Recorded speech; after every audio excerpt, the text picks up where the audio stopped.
राम राम विद्यार्थी मित्रांनो, जसे माणसाचे लेकरू गाईचे वासरू तसे इतर जे प्राणी आहेत त्यांच्या पिलांना काय म्हणतात लक्षात घ्या.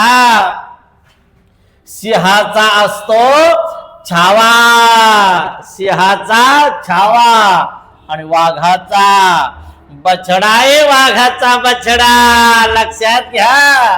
हरणाचे पाडस, मेंढीचे कोकरू. मेंढीचे काय असते कोकरू. नागाचं काय असतं बाळांनो किरडू असतं किरडू. फुलपाखरांचे सुरवंट. आणि पुढचे दोन तुमच्यासाठी आहे. हत्तीचे काय आणि गाढवाचे काय पटकन कमेंट मध्ये सांगायचं आहे.